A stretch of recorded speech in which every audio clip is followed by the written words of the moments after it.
मुख्यमंत्री अशोक गहलोत ने दावा करते हुए कहा कि राज्य सरकार द्वारा जनहित के एक से बढ़कर एक किए गए फैसलों के कारण कांग्रेस सरदार शहर उपचुनाव एक तरफा जीतेगी।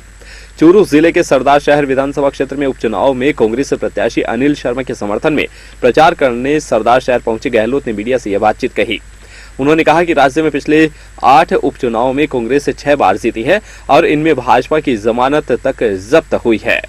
उन्होंने कहा कि सरदार शहर उपचुनाव हमारे लिए महत्व रखता है और राज्य सरकार ने अब तक जो फैसले लिए हैं वे हिंदुस्तान के किसी भी राज्य ने नहीं लिए हैं। मुख्यमंत्री ने नेता प्रतिपक्ष गुलाब चंद कटारिया के उपचुनाव को लेकर दिए गए बयान पर कहा कि कटारिया और ये सब बौखलाए हुए लोग हैं। उन्होंने कहा कि आगामी 3 दिसंबर को कांग्रेस नेता राहुल गांधी की भारत जोड़ो यात्रा राजस्थान में आ रही है और कांग्रेस भारी मतों से जीतेगी। भारत जोड़ो यात्रा देश के अंदर लिया है कि राहुल गांधी क्या चाहते हैं, महंगाई कम हो, बेरोजगारी कम हो और शांति प्रेम भाईचारे राजनीति हो, हिंसा नहीं हो। ये तो है इश्यू, तो जनता के दिलो दिमाग में इश्यू है, वही राहुल गांधी के दिमाग में इश्यू है। तो वो तो बहुत शानदार चल रही है, इसलिए बीजेपी विचलित हो गई है, डिस्टर्ब हो गई है और वो अलग अलग प्रचार कर रही है सोशल मीडिया के माध्यम से भी। और मैं समझता हूँ कि उनको समझ में आ गई कि हमारा जवाब पीछे जा रहा है। सर, बाई इलेक्शन में कांग्रेस को वोट क्यों दे जनता? किन मुद्दों पर आप कहेंगे सरासर की जनता को कि कांग्रेस? इस बार तो बाई इलेक्शन हम लोग एक तरफा जीतेंगे। 8 में से 6 चुनाव हम जीते हैं, बाई इलेक्शन जीते 8 में से 6। जमानत जब्त हुई है बीजेपी, 3rd नंबर पर रही है बीजेपी 8 चुनाव के अंदर। और ये चुनाव तो हमारे लिए बहुत महत्व रखता है। अभी तक जो हमने फैसले किए हैं हिंदुस्तान के अंदर किसी भी राज्य में ऐसे फैसले नहीं हुए जो हमने किए थे। कर्मचारियों के लिए OPS हो, चाहे स्वास्थ्य की बीमा योजना हो, चाहे नरेगा चला दिया हमने शहर के अंदर।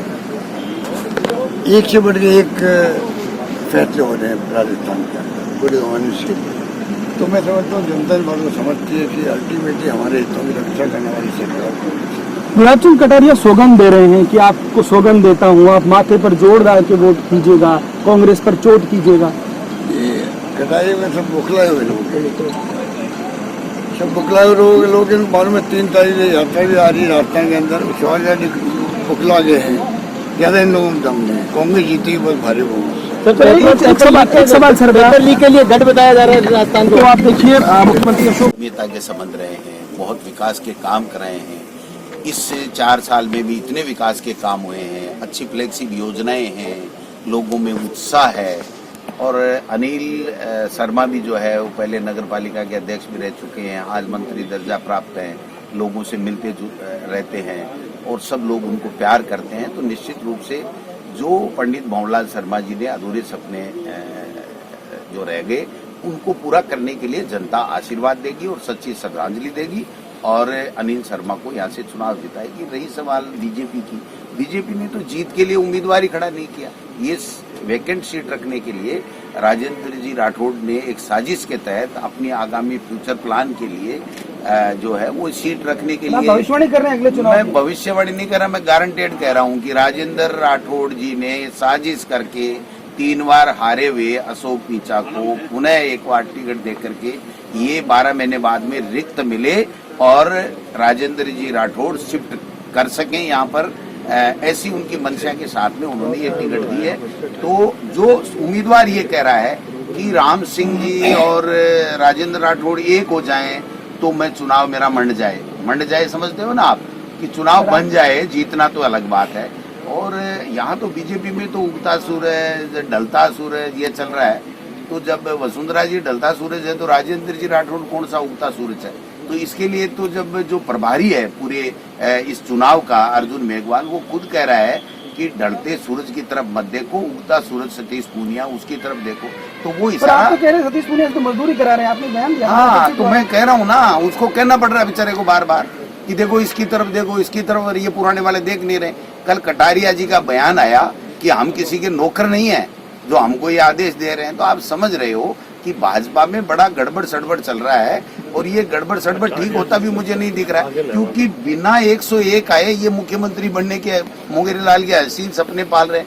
अरे 101 आओगे तभी तो 101 जनता राजस्थान की देगी नहीं। क्योंकि जो सरकार ने अच्छे काम किए हैं, गुड गवर्नेंस अशोक गहलोत जी की सरकार में हुई है। मैं समझता हूं जो फ्लैगशिप योजना है, मुख्यमंत्री चिरंजीवी योजना है, इंग्लिश मीडियम की स्कूलें हैं, किसान मित्र ऊर्जा योजना है, आप देखिए एक से बढ़कर के एक। और यहाँ पंडित भंवरलाल शर्मा जी ने मेरे पास आए थे, 20 स्कूलें खुलवाई, विषय खुलवाए, कमरों के लिए पैसे लिए, सड़कें बना रहे हैं, सारा काम कर रहे हैं। तो निश्चित रूप से कांग्रेस यहाँ से जीतेगी। तो सर ठीक कह रहे हैं आप, मॉडल की बात हो रही है, ठीक है, अंग्रेजी मॉडल स्कूल चर्चा में है, आपकी चिरंजीवी योजना पर खूब बात हो रही है, लेकिन सर जायका तो आपके भी घर में ही बिगड़ रहा है। दरअसल मंत्रियों के जो बयान आते हैं ना, वो मुझे लगता है जनता से पहले ही कुछ बदल देते हैं चीजों को। ये सब चीजें ठीक है, इनकी बात भी हो रही है, हम जनता के बीच जाते हैं, लेकिन सवाल ये है कि मंत्रियों को कौन रोके? अब तो आप किसी से चीप हो भाई, चिंता ही मत करो, सब ठीक हो जाएंगे, समय आ गया सब। अब कोई उल्टा सुल्टा बयान नहीं देगा, मैं आपको दावे के साथ कहता हूं, क्योंकि जनप्रतिनिधि की, एमएलए एमपी की जो असली परीक्षा होती है जब चुनाव आते हैं और जनता के बीच में जाना पड़ता है। तो जनता के बीच में जाने से पहले सब ठीक ठाक हो जाते हैं। थोड़े बहुत कहीं कोई बात रही होगी या कहते होंगे, तो अब मैं आपको दावे के साथ कह सकता हूं कि सब लाइन पे बात करेंगे, गुड गवर्नेंस की बात करेंगे, अच्छी फ्लैगशिप योजनाओं को लोगों को लाभ कैसे मिले इसकी बात करेंगे, और सत्ता संगठन समन्वय के साथ में हम लोग पुनः कांग्रेस में 2023 में कांग्रेस की सरकार बनाएंगे। सरदार शहर में उपचुनाव को लेकर के कांग्रेस प्रत्याशी अनिल शर्मा ने अपना नामांकन दाखिल किया। इस दौरान कांग्रेस की ओर से बड़ी सभा भी आयोजित की गई। सभा को मुख्यमंत्री अशोक गहलोत, प्रदेश कांग्रेस कमेटी के अध्यक्ष गोविंद सिंह डोटासरा सहित कांग्रेस के कई वरिष्ठ नेताओं ने संबोधित किया। आरएलपी प्रमुख हनुमान बेनीवाल ने राष्ट्रीय लोकतांत्रिक पार्टी के सरदार शहर विधानसभा उपचुनाव में उम्मीदवार लालचंद मूंड के समर्थन में जनसभा कर चुनावी अभियान की शुरुआत की। इस दौरान हनुमान बेनीवाल ने भाजपा और कांग्रेस पर हमला करते हुए कहा कि सरदार शहर विधानसभा उपचुनाव की सीट पर आरएलपी जीतकर भाजपा और कांग्रेस से दोनों ही दलों को सबक सिखाएगी। इस दौरान आरएलपी प्रमुख ने केंद्र की मोदी सरकार से लेकर प्रदेश की गहलोत सरकार को आड़े हाथ लेते हुए जमकर प्रहार किए। नागौर सांसद ने कहा कि सरदार शहर की जनता ने इस बार मन बना लिया है और शहर की जनता आरएलपी के उम्मीदवार को जीताकर राष्ट्रीय लोकतांत्रिक पार्टी को और मजबूत करेगी। उन्होंने कहा कि आरएलपी पार्टी ने किसान, गरीब, बेरोजगार युवाओं की लड़ाई सड़क से लेकर के संसद तक लड़ी है। इस दौरान सभा को संबोधित करते हुए आरएलपी उम्मीदवार लालचंद मूंड ने कहा कि पिछले 25 सालों से किसानों की लड़ाई लड़ रहे हैं। सरदार शहर के विधायक ने सरदार शहर की जनता को बेचने का काम किया है।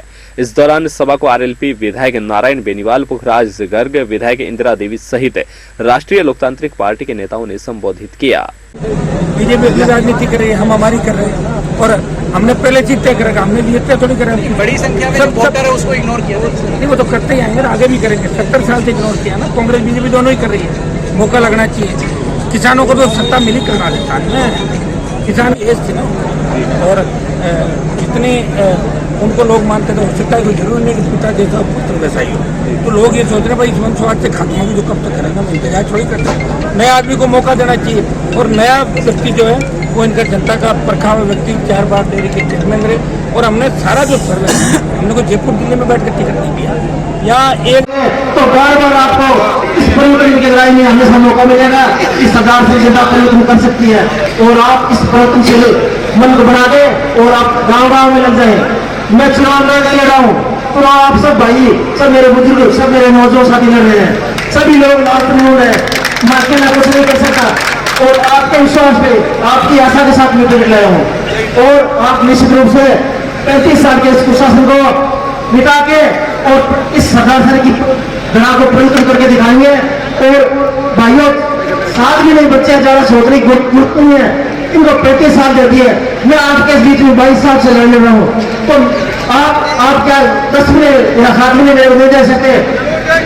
तो मैं आपको साथ देना चाहता हूँ कि आपके सरदार में जो करप्शन है, जो भ्रष्टाचार है, जो कमियां हैं, चाहे बिजली की हो, पानी की हो, स्कूल की हो,